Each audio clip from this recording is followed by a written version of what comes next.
I'm Ari Gronich, and this is Create a New Tomorrow podcast.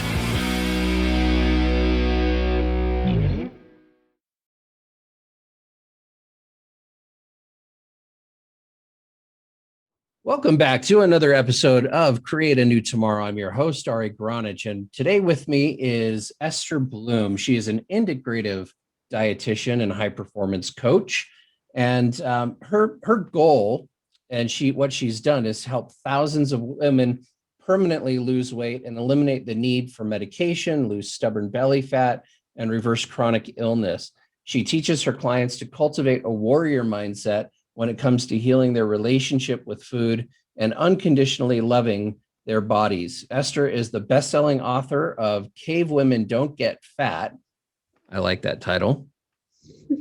Eat, Drink, and Be Gorgeous, Secrets of Gorgeous, and the Eat, Drink, and Be Gorgeous Project. She currently maintains a busy virtual practice where she provides 360 degrees of healing with physical, psychological, emotional, and spiritual support. Esther has appeared on Dr. Oz, The Today Show, and Fox News Live. Welcome to the show, Esther. I really appreciate you coming on and taking out time. I know you have a very busy schedule, so thank you so much for being here. Thanks, Ari, for having me. So tell us a little bit about what got you started in the world of dietitian, and then what kind of transitioned you from dietitian to integrative dietitian. Mm-hmm. Well, I grew up in a medical family. My grandfather and father were both physicians. My grandfather was actually an ears, nose, and throat doctor and an incredible surgeon. He was the tonsil king of Brooklyn. And he trained my grandmother to be the anesthesiologist. And the two of them took my tonsils out in their house in Brooklyn. My grandfather had an operating room, a treatment room, a consultation room, and 12-bed pediatric recovery room, all on the first floor of their house next to their kitchen and dining room. So, I grew up just thinking it was very normal for my grandfather to operate on me in his own home, and my grandmother to put the ether mask over my face. So I was never even in the hospital really until childbirth. So my father also was a gifted dermatologist. He was a wonderful healer. And I saw the two of them making house calls. We would go up to my grandfather's farmhouse in Ridgefield, Connecticut on the weekends, and the phone would ring, and, the answering service would say, "I'd like to speak to Dr. Blum." And we were like, "Well, which one?" And so, and they were just kind, compassionate people who did house calls and real country doctors. Even though my grandfather was in Brooklyn. And then my mother was a nurse, and we had lots of pharmacists in our family. So I grew up around medicine. I was comfortable around it. It was discussed at our dinner table, for better or for worse. And I knew that I was interested in it. I always did well in it in school, but I didn't want to go to medical school. And my grandfather said, what are you thinking? I said, I think I want to be a dietitian because it's all the pre-med requirements, basically. It's a little less physics, but it's all pre-med, but none of the, residency. I mean, I had an internship, but it wasn't like this intense residency. And my grandfather said, "What are you doing? That's like the biggest mistake. You're never going to be a success or make any money." And I was like, "Oh, it's on. It is so on right now." So I obviously have made money and been a success since then. I proved him wrong, and he became my greatest champion, so it was really great. So then I worked in hospitals for the first 5 years of my career and loved it, loved clinical dietetics, but there's only so much impact you're going to make on an 85-year-old after they've had a heart attack, and you have 5 to 10 minutes to give them diet instruction and absolutely no follow-up or continuity or accountability for them at all. So I began to, I was building a private practice even while I was working at the hospital. And I went to a cocktail party at my parents' house, and one of her friends said, "You're a nutritionist. Like, what do you know about vitamins and minerals?" And I said, "Truthfully, I'm embarrassed to say I have 2 degrees in clinical nutrition, and I know nothing about vitamins and minerals. The the class we took in college or in grad school called Vitamins and Minerals, the professor basically said, well, everything you need, you can get from food. I was like, why am I here? What is happening? So I said, I'd really love to learn more about supplements. I don't know about them. And she said, oh, well, my strength coach is taking a functional medicine course. You should talk to her. So I did. And my grandfather at the time had wanted to give me $2,000 to pay off some of my grad school loans. And the course, of course, was exactly $2,000 because that's what the universe does, laughs and plays tricks on us. So I said, you know what?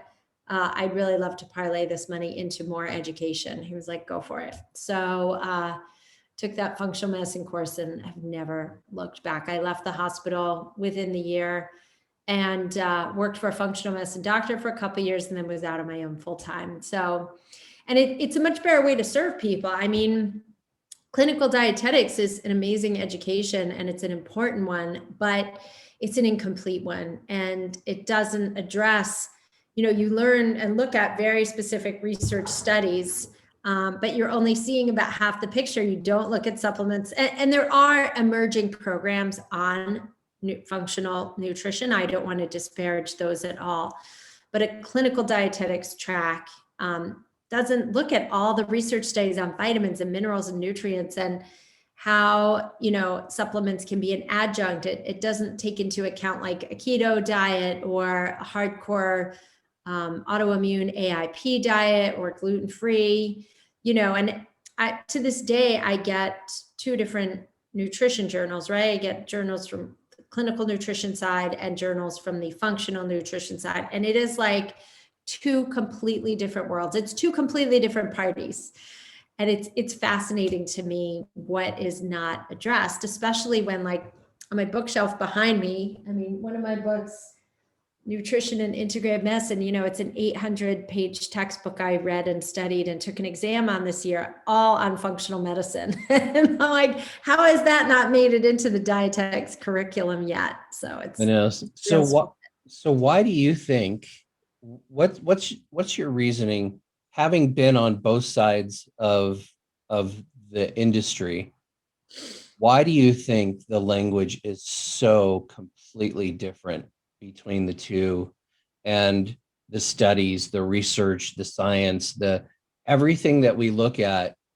I've been trained in functional medicine and have an immense amount of pain when it comes to seeing how much is missed in translation.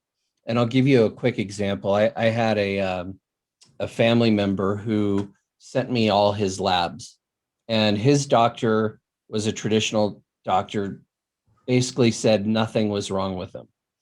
And I started going through on a functional lab level, and I kept looking at all these different numbers that were in the normal for the pathological numbers, but completely outside of functional.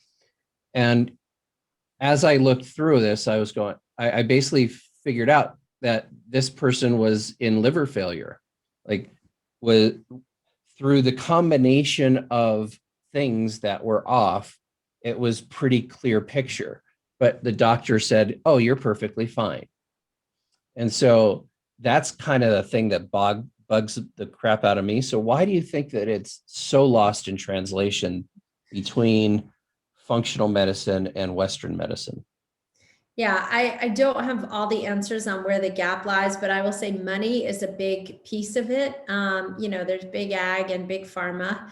And, for dietitians, the food guide pyramid is sponsored heavily by, the dairy board, the grain board, not so much the meat board, right? Meat gets all this horrible press, even though pastured meat is the most sustainable practice that we have in supporting agriculture and regenerative farming. So yeah, I think there's a lot more money behind that, or there's money behind drug companies saying, oh, your mortality rate is much less when you take Lipitor every day, or you take a statin every day, and your cholesterol needs to be lower and lower and lower and lower, when cholesterol used to be 200 plus your age. We need cholesterol to support libido, to make testosterone, estrogen, progesterone, be fertile, feel good, Your have brain healthy function. Yeah. brain function, healthy hair, skin, nails, fight depression, ADHD, gut health, all those things. So yeah, I think it's money, even though it's silly because there's plenty of money to be made in supplements too. If people are smart, they jump on that bandwagon. But yeah, it's a lot harder to say, eat a serving of blueberries every day for brain health, right? Versus like, well, you can just take this drug or, so I think you're constantly battling money. This country puts the health of the pocketbook or the wallet way ahead of the health of the people. Profits over people is what I'm trying to say. Right.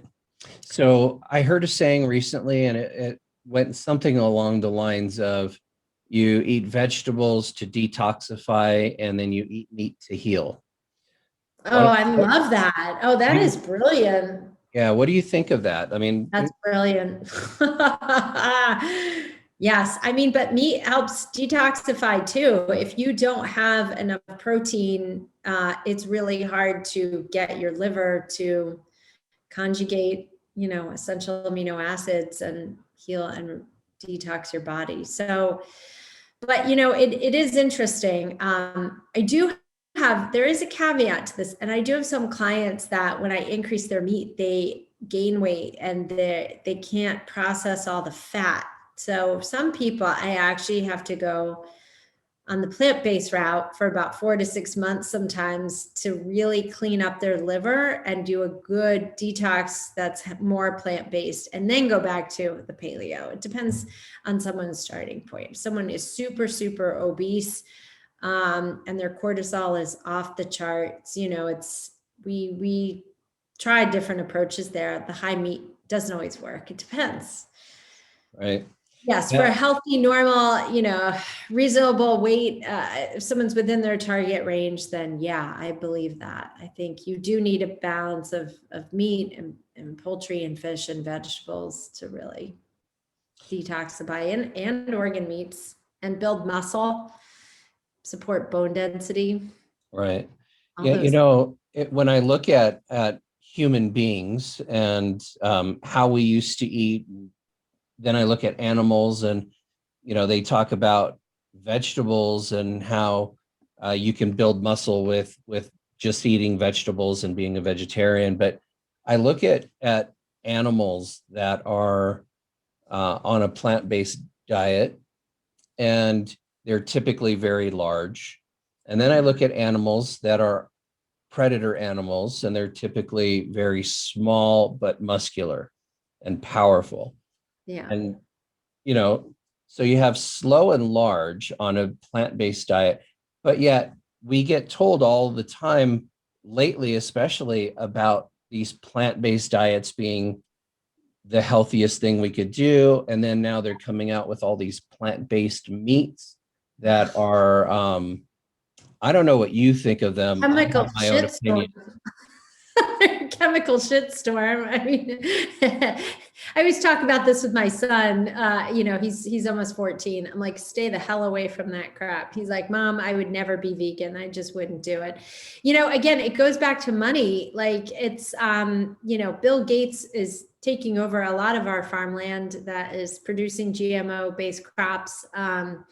The Beyond Burgers and the pea proteins. Anytime there is that type over plant-based versus actual clinical research, there's money behind it. People have money to gain from it. And there's a tremendous amount of clinical research on the importance of protein for longevity, for bone density, muscle. Dr. Gabrielle Lyon, she's my doctor and my sister, my friend.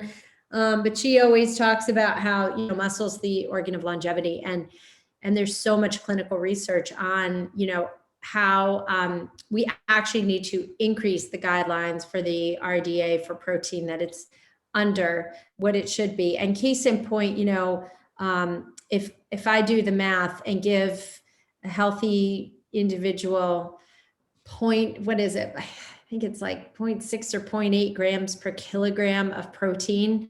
They're getting what my renal failure patients used to get in the hospital for the amount of protein that they're recommended. What you really should do, for those of you who are new to all this, is a gram per pound of body weight, or your ideal body weight. If you're overweight, then you would use your ideal or adjusted body weight. If you're 250 pounds and you want to weigh 150, start at your protein at least 150 and go up 170. There was a great study recently done on Navy SEALs who were given very low calorie diets under harsh conditions of high physical demand, and 100 grams of protein a day. And that was the baseline minimum that they could get away with eating and still maintain their muscle mass. So, I have a lot of clients who actually really struggle to get their protein intake up. And I'm like, just make your baseline threshold 100 grams per day. If you can get to, they usually can't get up to like 150, but I'm like, if you can get up to 120, it still can change your body composition. But I don't want just adequate. And that's what the RDA is. It is like adequate to not waste away. I really want people to have optimal. Gotcha. So I had a dietitian tell me one time, as she was drinking a diet soda in my presence, she said something along the lines of, I like to eat my calories, not drink them. Uh-huh. What do you think of that statement, and people who think that diet sodas are so much better, or diet foods in general are so much better than natural foods? Yeah, well,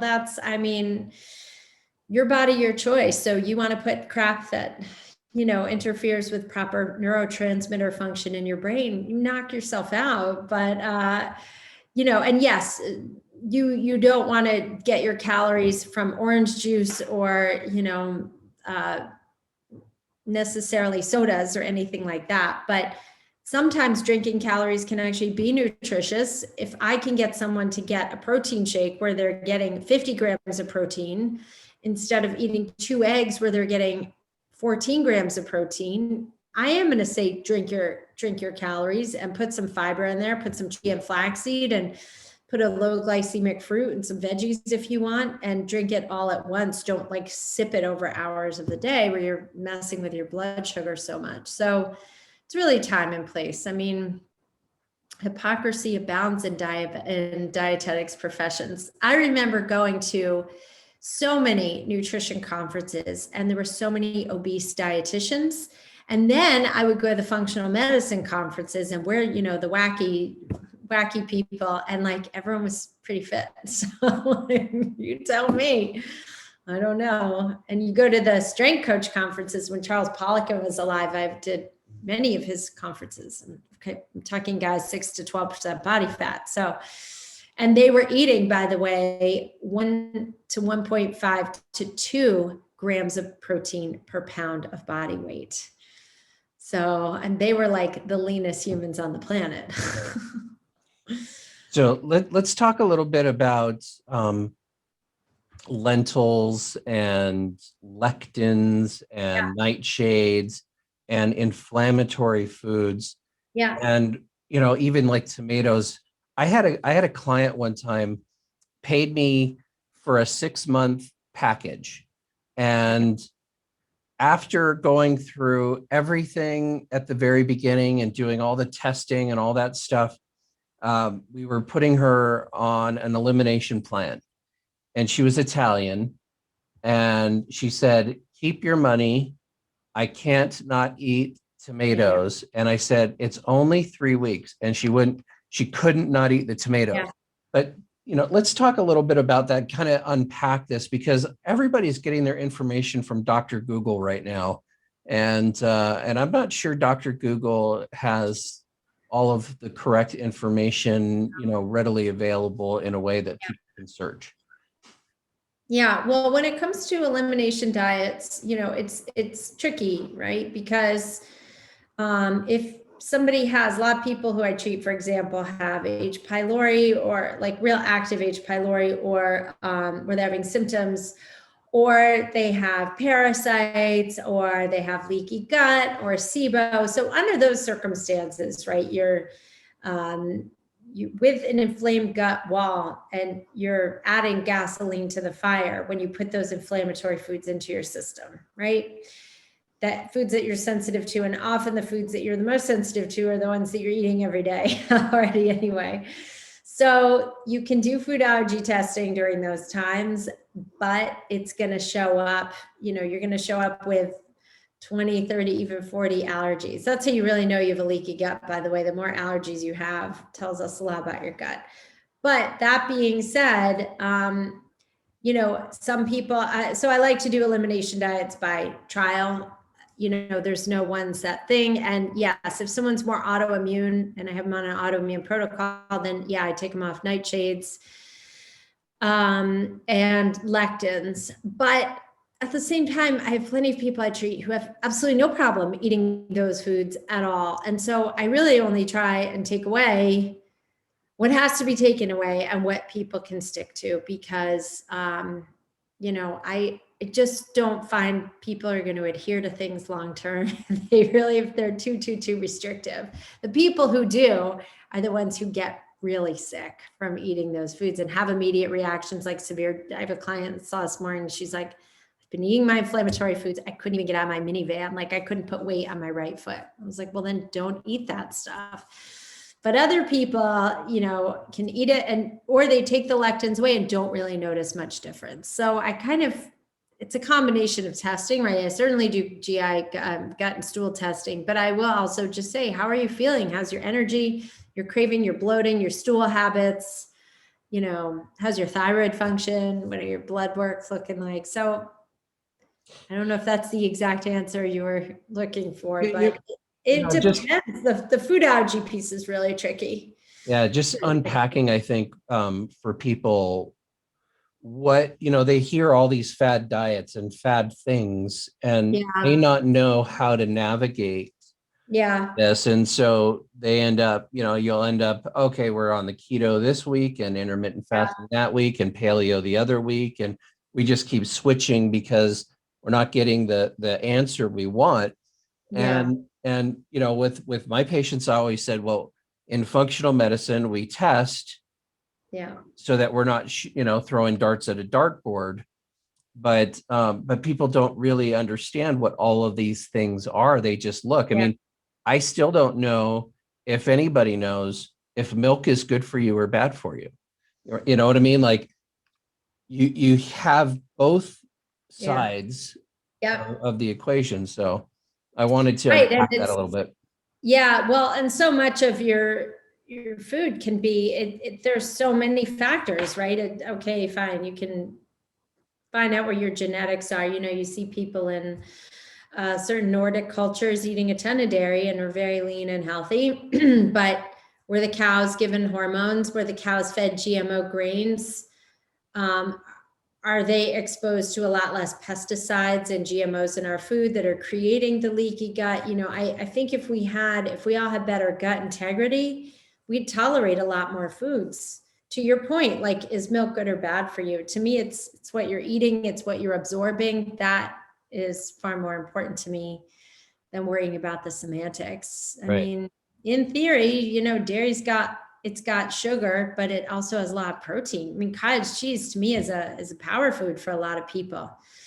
So if my people tolerate it and say, yeah, I tolerate dairy fine, and they're not having gut issues, I'm like, go for it. It's a lot more fun and easier to work with someone who has that much flexibility in their diets, for sure. But yeah, once you start introducing external toxins or parasites or stress or trauma, and that changes the integrity of the gut wall and the microbiome, then all of a sudden you've got to start saying, all right, let me just pull some things out of my diet. Let me simplify it. Let me stick to real food. Let me manage my stress. Let me put a lot of gut healing nutrients in there and see if I can kind of return to, I can tell you personally, for me, I mean, my 20s, up through my 20s, I ate like gluten and dairy. And, once I cut it out, I was like, it's really hard for me to go back. My gut doesn't want it at all. Yeah, that's one of the interesting things. I find that when you eliminate something like I don't eat sugar things and I don't drink juices and stuff like that. And every now and then, if I even go for a sip of orange juice or apple juice or something like that, I need to dilute it by like 10 to 1 Oh yeah. with water. I mean, like literally this much juice to the rest of the glass is water, because otherwise it's just too sweet. Yeah. It's ridiculously too sweet. And so, you know, here's a figure, and I don't remember the exact figure, but I think it was somewhere around 1 gram of sugar or 1.5 grams of sugar in your bloodstream naturally is about the 90, the 75 to 95 or whatever blood sugar ratio. Mhm, And mhm, so the amount of sugar that mhm. we're eating in our diet, I mean, if you could imagine, 1.5 grams is what your blood sugar should be.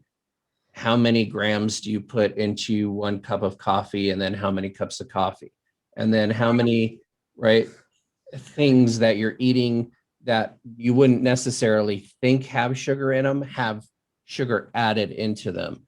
And that goes along with the genetically modified foods, because as you probably are aware, an apple 50 years ago had about a tenth of the amount of sugar that an apple has now. And you have to have about 10 apples to get the equivalent nutritive value as an apple 50, in the 50s. Yeah. So how does somebody, navigate this entire the world of what we've done to our health and to our environment and to the way in which we consume? I know ignorance really was bliss in this in this. A couple ways. Okay. One is try and look at the big picture, because at the end of the day, um, there was a great study Mercola published years ago about how, like, even if you're eating non-organic veggies, you're still getting benefits. Okay. And the nutrient content is far less than what our grandparents had, our parents had, even we had growing up. But if it runs, flies, swims, or grows from the ground, it's still real food. And I see people healing their bodies, eating imperfectly. Not everything's organic, but if they're eating a lot of fruits and veggies and real food, compared to their starting point, they're going to heal much better. Okay. That's number one. Number two, a really cool thing to do to see how food affects you is to wear a continuous glucose monitor for 2 weeks. That is a great way to really understand, right? How is that juice affecting me? I did it recently, a month or two ago. I wore one just because I was, my clients wear them. I'm like, go get one, especially for my diabetic clients, but my non-diabetic clients, I'm like, if you really want to figure this out and you're trying to lean out and what you're doing isn't working, let's throw you in a glucose monitor. And my postprandial range was like 110. I started out in like the low 90s and got to like 110. And that's like me eating protein, some carbs, veggies, right? But I had an afternoon and I was like, all right, well, that's so unexciting. If anything, my sugar was too low at night. So I start one afternoon, I had 2 clementines on an empty stomach. My sugar shot up to 150. And I was like, I'm metabolically healthy. My BMI is good. So what hope is there for people eating like donuts and sodas and all those things? But people can't argue with the numbers, right? Like your Italian client said, I can't give up tomatoes. Right? People rationalize and bargain and play games, right? Like, well, I just want my dark chocolate every day. And believe me, I do that too. I still want a little chocolate every day, or the option to have it, right? Because it's such a tiny amount, right? So that's how I justify it. And that really didn't affect my blood sugar, but the 2 oranges on an empty stomach sure as hell did. So you really have to, you can't argue with the numbers, right? And now I'm like, well, if I have fruit, I always have it with, I did this before too. Typically have it with a protein and or a fat, have it with some nuts, have it with some turkey or, peanut butter or whatever. So I think those two things though is focusing on the big picture, because you can get really afraid of food and paralyzed, like, well, doesn't matter anyway, I'm going to hell for eating, not non-organic strawberries, so I may as well have the bag of Lay's potato chips, sour cream and onion. So you still say, I'm still doing good, I'm still going to get results. Great, that's A. And B, if you want to tighten things up, like slap on a glucose monitor for 2 weeks. Cool. And see what your numbers are. Then you'll kind of know, oh, dang, I have to really tighten things up. Yeah. So I'm going to go a little bit different location with the rest of the conversation, because there are people like me, who have underlying conditions. So in my case, brain tumor that is a pituitary tumor, it's hormone secreting and it messes every working functioning hormone in my body up. Yeah.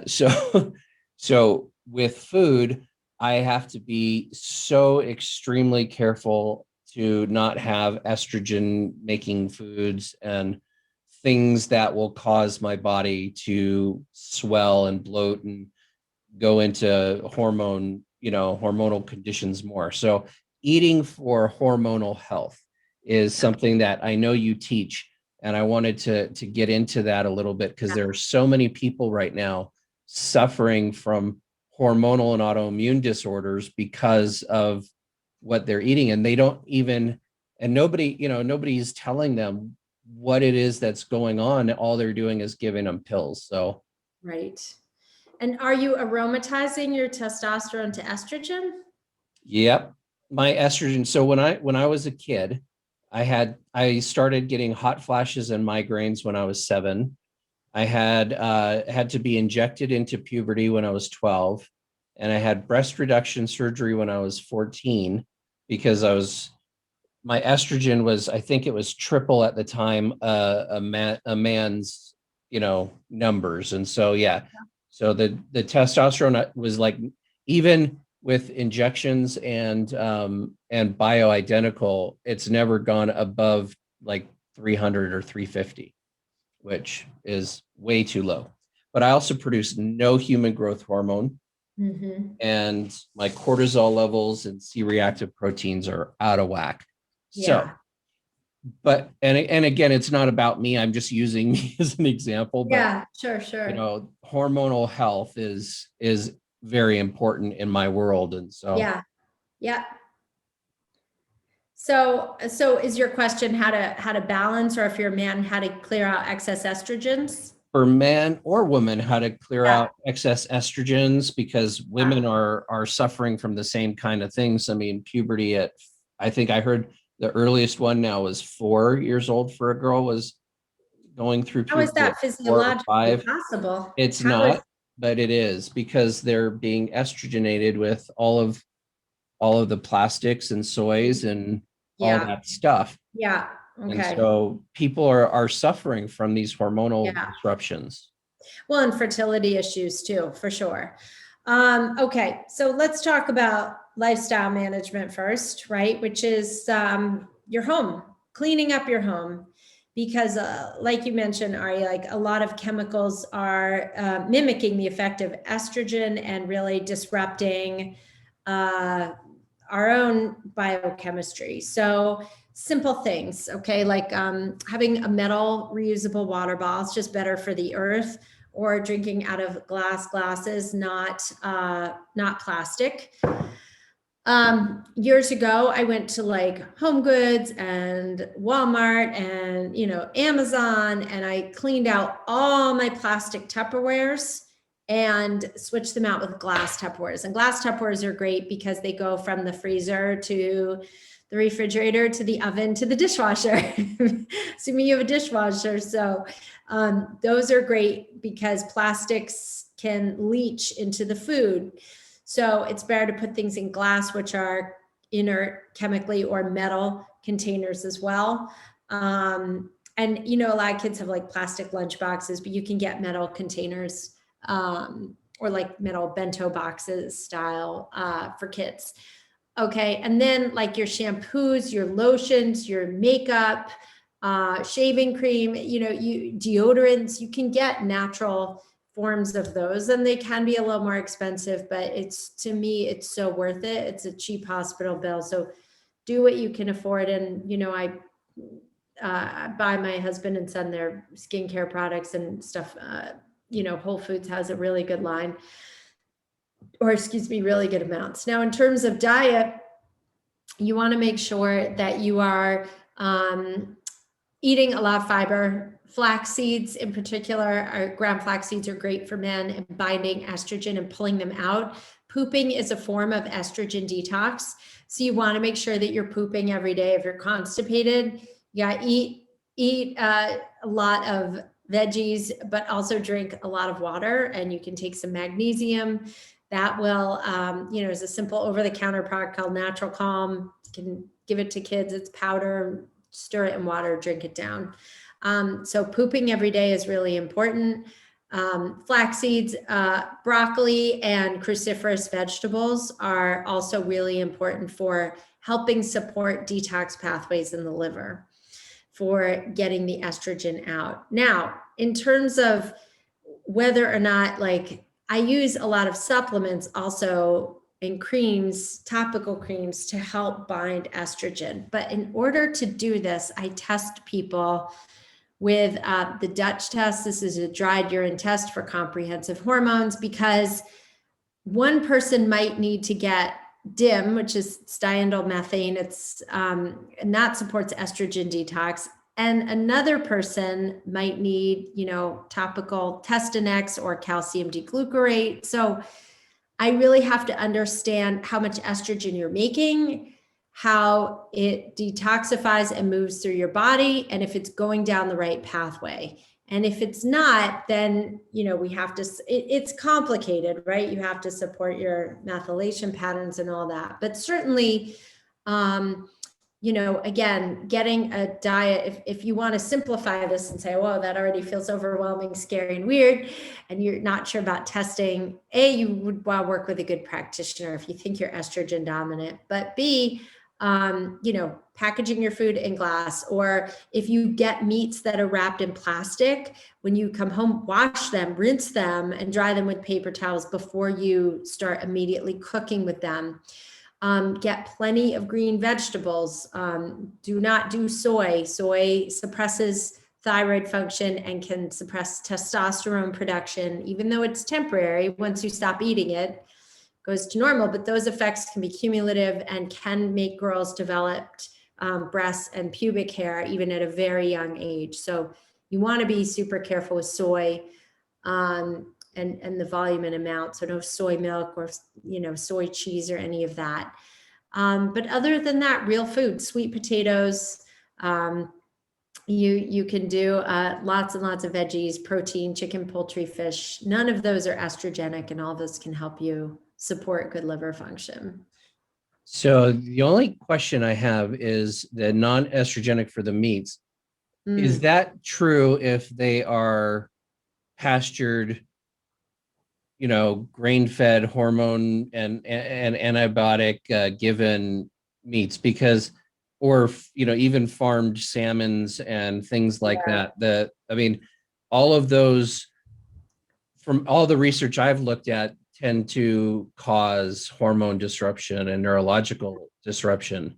So it's so crazy to me. I have seen studies that say there's really no difference between pastured and conventionally raised meats on that. So there's a good book called Sacred Cow. It's written by Rob Wolf and Diana Rogers.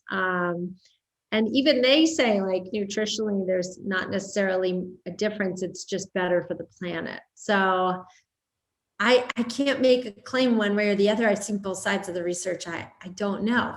Okay. Because all the research that I do, the fat is completely different. Omegas, so one is a very inflammatory creating fat and the other is not. So if a cow, say, is raised and is grass fed and free range, the kind of fat is very much more omega-3 versus omega-6. Correct. And therefore that inflammatory response causes a hormonal response. That's at least the studies that I've seen. So I just kind of want to get people, yes, it's better to have something than nothing at all. But at Yes. the same time, it's better to spend a little bit more, eat a little bit less. Like Yeah. we didn't eat massive amounts of meat, 3 meals a day growing up, in the caves, right? It was once in a while when we got, the when we hunted that we got Yeah. them. So I would just say eat less, but eat better quality of it. And you'll find that you're actually more satisfied anyway. And so, Correct. you know, Correct. if you're scared about money, you find that if you're not eating in the middle of the store, like all the processed foods, food goes a lot further, a lot, Yes. more economical, even when you're eating healthier organic foods. Yes, correct. Correct. And when you find foods in season too, they're a lot less expensive too. So the price does go down. But to your point, yes, I mean, I wrote a paleo diet book for women called Cave Women Don't Get Fat. And I have all those studies in there published, and I write all about the grass-fed meat. So I was surprised when more recent research came out and said it's actually not that different. So I was like, what? How is this possible? It kind of blew my mind. Yeah, But I wonder yeah, how. Yeah, I wonder just how much of cooking it it. is. Just Yeah, cooking it. I mean, grass-fed meat is much more difficult for me to cook because it's so lean and it's tougher, and it's hard to find the same cuts of meat that I get from a conventional butcher. So it is a little trickier. But yeah, we kind of do a hybrid. We do both depending on where, because the grass-fed butcher is nowhere near us. It's a hike to get to. So we kind of do a mix of both. I'll be perfectly transparent, say I'm not perfect with my eating either, but I look at the big picture. I'm like, okay, yeah. don't perfect be the enemy of done. No, none of us are perfect with our eating. Sourdough bread is still one of my my curses, along with sushi. Is one of the things that I love, and I don't care about the mercury because I'll eat it once and I'll enjoy every Yeah. little bit of it, and then I just won't eat it for a while. Yeah. But Yeah. but Balance. You have to live, and I cringe at that word because to me it's like on par with moderation, which every dietitian is like taught moderation till the cows come home. But there is balance, and pleasure is a nutrient too. And I still have a cocktail every now and then. I still have, things I enjoy, and don't stress about too much because I'll raise your cortisol more than anything else. that is true. Yeah. The stress that we put on ourselves with eating disorders and Yeah. trying to fit into an image that we think somebody has of what we think they should have of us. Yeah. It's like Yeah. most of the time people aren't noticing anywhere near the same things that you think that they're noticing about you. So No, I always say, nobody's noticing the size of your thighs. They're too busy worrying about the size of their own thighs. So absolutely. So tell us, just to kind of close up, what are yeah. a few of the things that people can do immediately to shift and change their own health in a Yeah. way that's powerful but simple and easy? Yeah. So picking up, investing in a couple of sets of dumbbells is really important right now. You'd think I would say food would be the first thing out of my mouth, but this pandemic has taken its toll. Obesity is a whole nother level of a pandemic right now. And people may not be going to gyms for a while longer, or gyms may not be open. God willing, they are, but don't sit and wait for the perfect conditions to arise to invest in a little bit of home workout equipment. So you could start with your own body weight. A furniture slider set is a couple bucks and can make lunges and squats really dynamic and challenging. But you want to make sure that you are doing some kind of strength training, because you don't want to lose, be so sedentary this year that everything's going to pot. You want to make sure you're maintaining, so a kettlebell, set of weights, TRX, make sure that you're investing in some kind of strength equipment, and you can get free videos on YouTube for strength workouts, even using your own body weight to start. Okay. So don't build excuses around why you're not going to the gym right now. Find ways to make it work for you at home. And you don't need a lot of space. You don't need a lot of equipment, but you need some. You need some resistance training. It's really important. So number 2 is sleep. Sleep reigns queen when it comes to being your metabolic mistress or a metabolic master.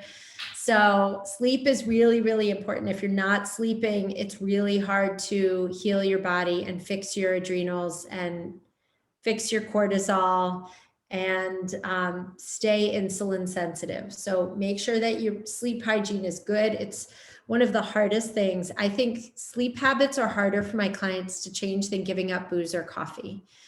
And my clients who are going to bed past 12:30, 1:32 are struggling with their weight loss. They're struggling to see results far more than people who front load their sleep and get to bed closer to 10. That's when you're producing the most. Those are the golden hours, 10 to 2, when you're producing the most growth hormone, repairing your blood glucose mechanisms and your receptors. So make sure you're getting sleep. And 3, of course, I'm going to say protein, Ari, because we need more protein as we age, not less. So make sure you're getting, 30, 40 grams a meal. This will sustain your blood sugar for up to 6 hours. It will promote mental, cognitive health. It will boost neurotransmitter function. It will prevent the 3 p.m. crash. It will prevent cravings. It'll make you a nicer person. And if you are listening to this and you are a menstruating female, the second half of your cycle, you're even more insulin resistant and less insulin sensitive. So make sure you double up your protein that second half, and it will offset your cravings, your bloat, your weight gain, all those things.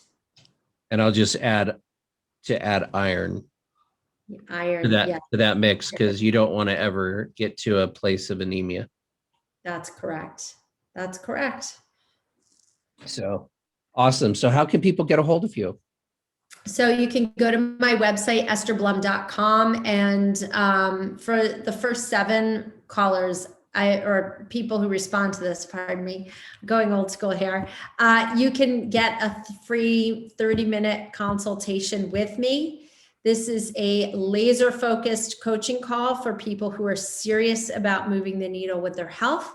So you go to estherblum.com/call, that's CALL.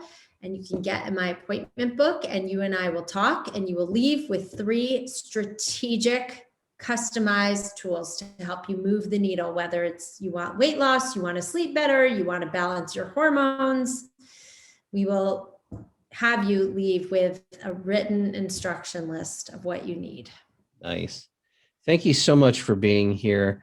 Every episode I like to leave the audience with doable things so that they can create a new tomorrow today and activate their vision for a better world. So thank you so much for activating your vision, and not just that, but coming out into the public. I like to say silence is a bully's best friend. So let's get loud.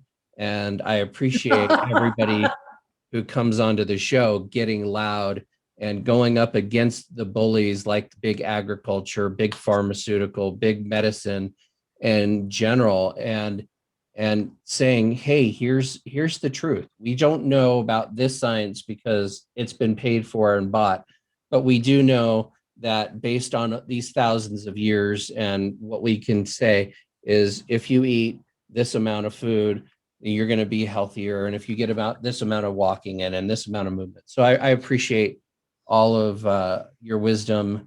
Thank you so much for coming on. I know you're busy. So thank you. And this has been another episode. So thank you so much for listening. And hopefully you have gotten an amazing amount of things that you can do right now to create your new tomorrow today.